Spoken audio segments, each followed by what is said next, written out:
नमस्कार साथियों, मैं मोहम्मद जफ़र। मैं आप लोगों के बीच में यूपी बोर्ड एवं अदर जितने भी बोर्ड हैं उन सबको ध्यान में रख करके कुछ वीडियो को लेकर के हाजिर हुआ हूं। यहाँ जो वीडियो आप लोगों के बीच उपलब्ध करवाई जाएगी वो मैथमेटिक्स से रिलेटेड खासकर उपलब्ध करवाई जाएगी। इसके अलावा अदर सब्जेक्ट में भी जो समस्याएं जैसे लिखने का तरीका क्या कैसे है उन सब के बीच में मैं लास्ट टाइम में जो है चर्चा करूंगा, वीडियो उस पर भी उपलब्ध करवाऊंगा। लेकिन खासकर मैथमेटिक्स के यहाँ जितने भी टॉपिक इंटर लेवल तक के हैं या कंपटीशन लेवल के भी हैं, जो इंटर बेस्ड कंपटीशन है उनकी मैं बात कर रहा हूँ। उनके भी जो समस्याएं आप लोगों को होगी कमेंट के माध्यम से हमारे तक उपलब्ध करवाइएगा। हम आप लोगों को जो है उस पर वीडियो बना करके उपलब्ध करवाने का पूरा प्रयास करेंगे। तो इंटरमीडिएट का आज एक टॉपिक लेकर के मैं आप लोगों के बीच हाजिर हुआ हूं और उस टॉपिक का नाम है समाकलन।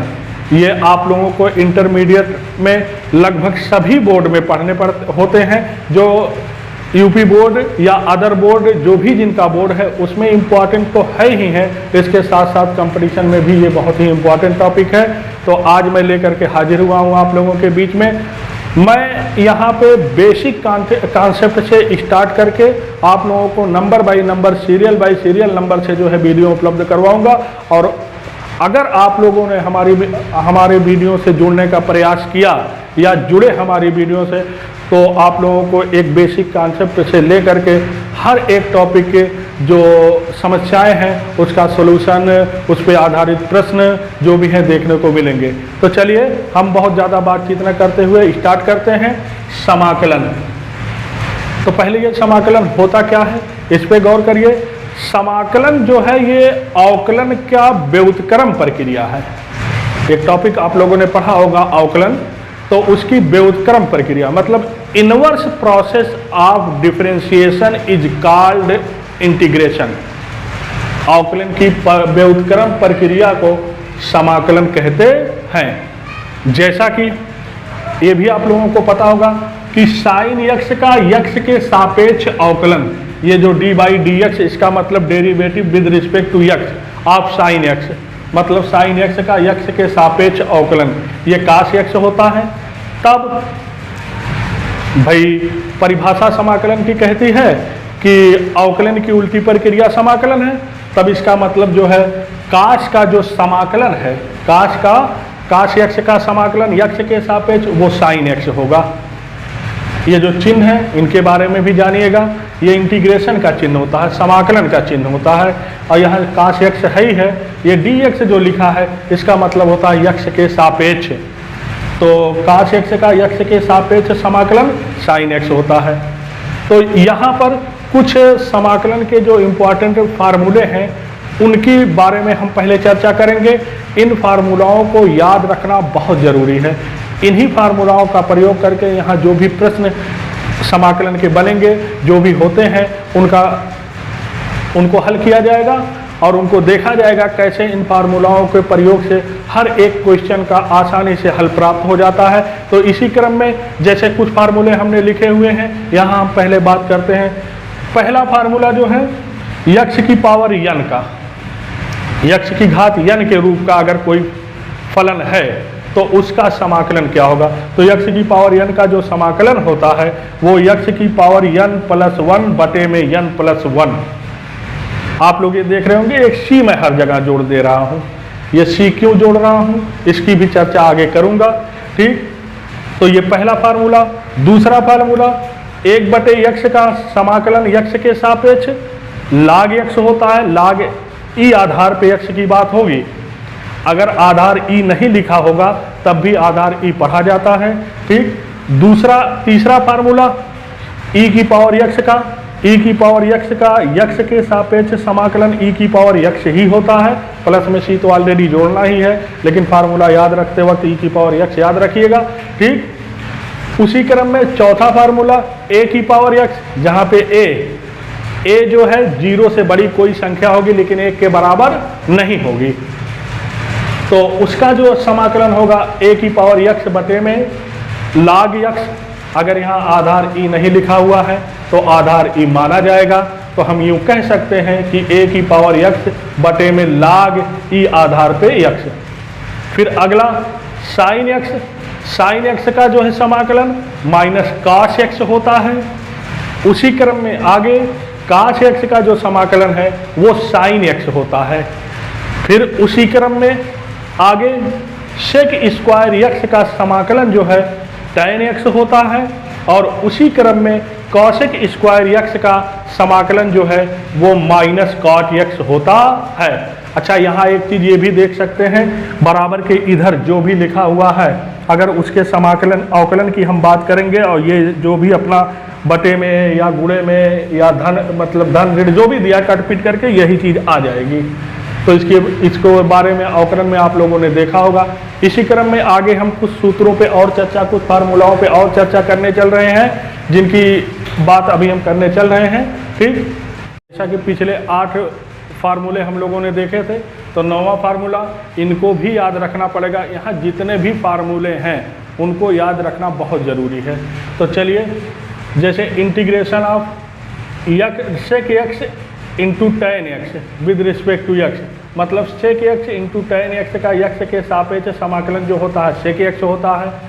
उसी क्रम में cosec x इंटू काट x का x के सापेक्ष समाकलन जो होता है वो माइनस cosec x होता है। tan x का x के सापेक्ष समाकलन जो होता है minus log mod cos x। ये mod और कहीं कहीं किसी बुक में माइनस log cos x लिखा हुआ भी मिलेगा। दोनों में फ़र्क क्या है? कोई फ़र्क नहीं, बस खाली ये है कि mod log के साथ इसलिए लगा दिया जाता है क्योंकि log कभी ऋणात्मक संख्याओं के लिए परिभाषित नहीं होता है, तो इसीलिए mod लगा दिया जाता है। तो ये भी जानिएगा, किसी बुक में अगर ये दिया रहेगा माइनस log cos x तो भी ठीक है, माइनस log mod में cos x तो भी ठीक है। उसी क्रम में काट x का जो होगा वो होगा log sin x होता है। उसी क्रम में sec x का जो होगा वो होगा log mod में sec x plus tan x plus c।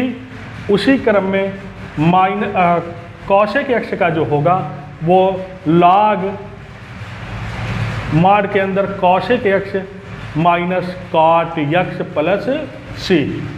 तो ये कुछ इम्पॉर्टेंट फार्मूले थे।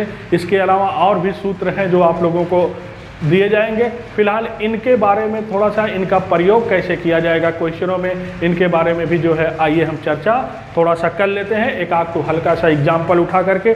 जैसे देखिएगा, यहाँ थोड़ा सा एक आध एग्जाम्पल लेकर के हम आप लोगों को जो है समझाने का प्रयास कर रहे हैं। तो देखिएगा, जैसे मैंने कहा कि एक हल्का सा एग्जाम्पल लेकर के हम आप लोगों को समझाने का प्रयास करते हैं। जैसे ये क्वेश्चन है हमारे पास, अगर मान लीजिए यही है कि x की पावर माइनस 2/3 का x के सापेक्ष समाकलन ज्ञात कीजिए या इनका मान ज्ञात कीजिए, या यूँ कह सकता हूँ find the value of this, इसका मान ज्ञात करो। कैसे होगा ये देखिएगा। सॉल्यूशन इसका कुछ करना नहीं है, लिखने का सिस्टम भी जो है बोर्ड में बहुत मायने रखता है। अगर आपको 100 में 100 नंबर जो है प्राप्त करने हैं तो लिखने का सिस्टम ध्यान देना जरूरी है। हाँ, ऑब्जेक्टिव क्वेश्चनों के लिए कोई ज़रूरी नहीं है, जितना डायरेक्ट आप कर सकें। तो चलिए, जैसे देखिए यह है x की पावर माइनस 2/3 dx। अब इसी का मान निकालना है। पहले तो ये देखो, जितने भी फार्मूले अभी ऊपर लिखे गए हैं क्या उसमें से ये किसी के रूप का है? तो पता चला x की पावर n के रूप का है, जहाँ पे फ़र्क क्या है, n की जगह माइनस 2/3 है। अब आप लोगों को याद होगा कि x की पावर n का समाकलन जो होता है x की पावर n प्लस 1 बटे में n प्लस 1 प्लस में c, यही तो होता है। तो अगर ये फार्मूला याद है तो इसी में n की जगह जो है माइनस 2/3 रख देंगे, तो उसी हिसाब से ये क्या हो जाएगा, x की पावर माइनस 2/3 प्लस 1 बटे में माइनस 2/3 प्लस 1 प्लस में c। ये फार्मूला याद रखिएगा। ठीक, तो अब इसको जोड़ घटा लिया जाए, देखा जाए क्या होगा। ऊपर क्या बचने वाला है? ऊपर बचने वाला है कि भाई x की पावर अगर एलसीएम लेकर के पूरा जोड़ोगे तो ये हमको मिलेगा क्या, 1/3 मिल जाएगा। भाई एलसीएम लोगे तो 1/3 मिल जाएगा, और बटे में यहाँ पे भी 1/3 प्लस c, और ये 3 अगर ऊपर चला गया तो x की पावर 1/3 प्लस c, बस यही इसका आंसर हो जाएगा, माइनस 2/3 dx। तो 1 नंबर के में जो है ऐसे क्वेश्चन या कहीं पे भी अगर मान लीजिए पूछे जाते हैं तो इतना हल करना जो है पर्याप्त रहेगा, या और अगर ऑब्जेक्टिव है तो डायरेक्ट आप जो है उसके विकल्प से हमको मतलब है तो आप कर सकते हैं। इसी क्रम में हम समाकलन के कुछ और गुणधर्मों की बात करते हैं, कुछ विशेषताएं जो प्रॉपर्टीज हैं समाकलन की उनके बारे में कुछ बात करते हैं, उनको भी जानिएगा तुम लोग। तो चलिए, समाकलन की विशेषताएं मतलब प्रॉपर्टीज ऑफ इंटीग्रेशन, समाकलन की विशेषताएं।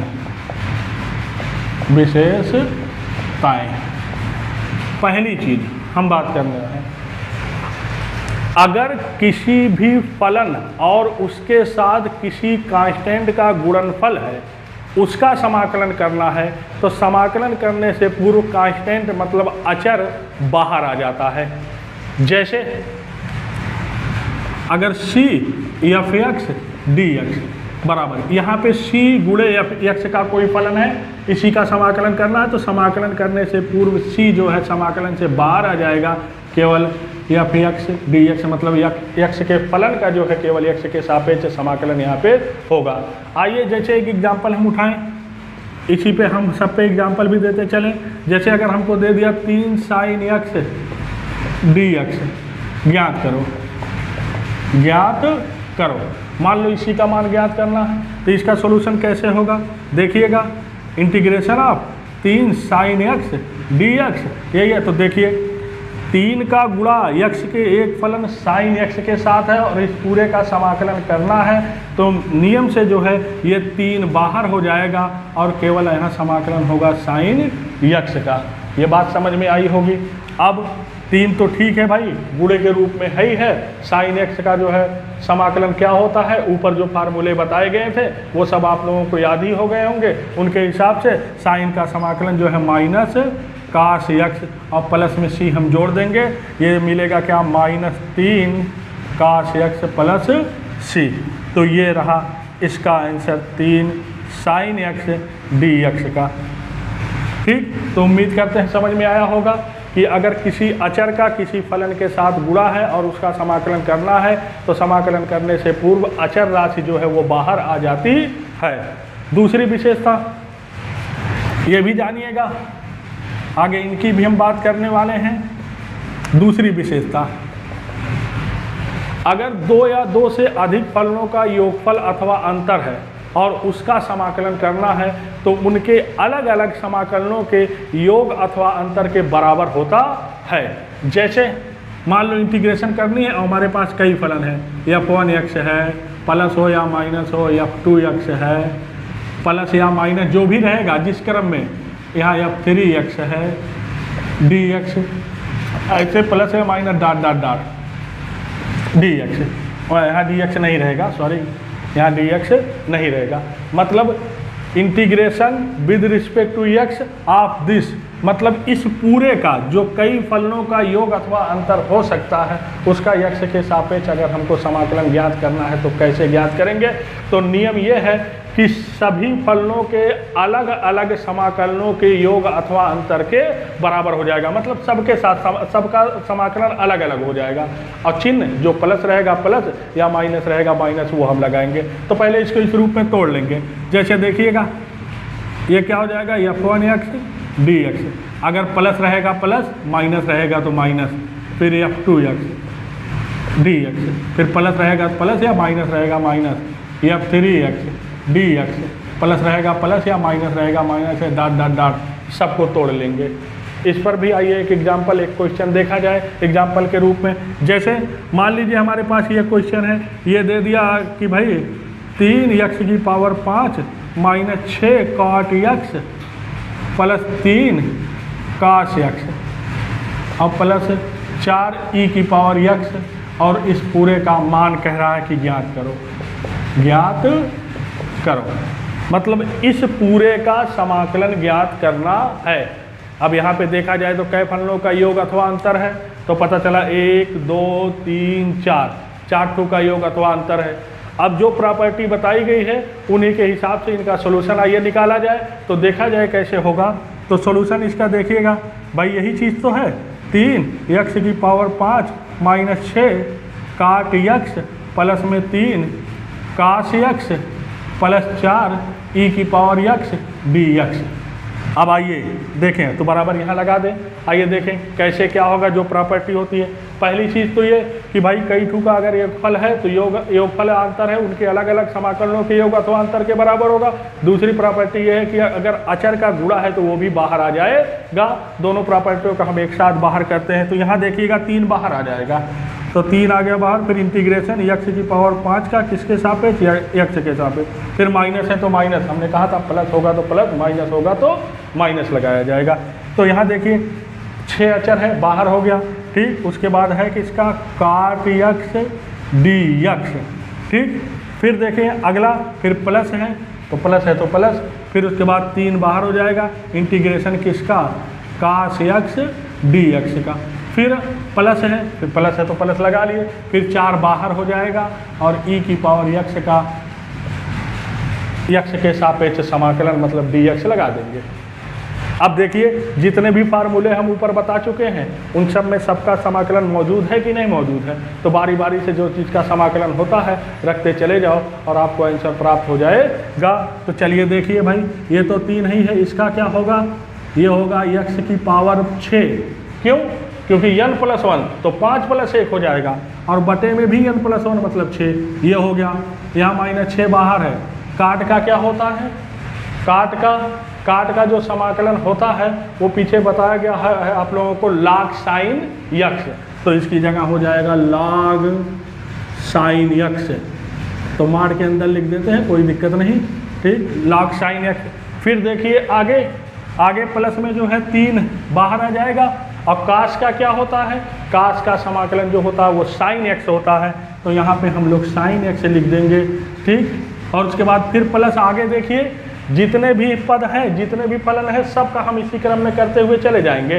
तो उसके बाद देखिए 4 बाहर हो जाएगा, ई की पावर x का ई की पावर x होता है। प्लस में कांस्टेंट एक जोड़ देना है। कांस्टेंट क्यों जोड़ा जाता है इसकी चर्चा मैंने कहा कि हम बाद में करेंगे, ठीक। तो उसके बाद इसको सिस्टमेटिक लिख लो, 3 × 1 = 3, 3 × 2 = 6, तो ये यक्स की पावर 6/2 और यहाँ -6 log sin यक्स और प्लस 3 sin यक्स और प्लस में 4 ई की पावर यक्स प्लस में सी।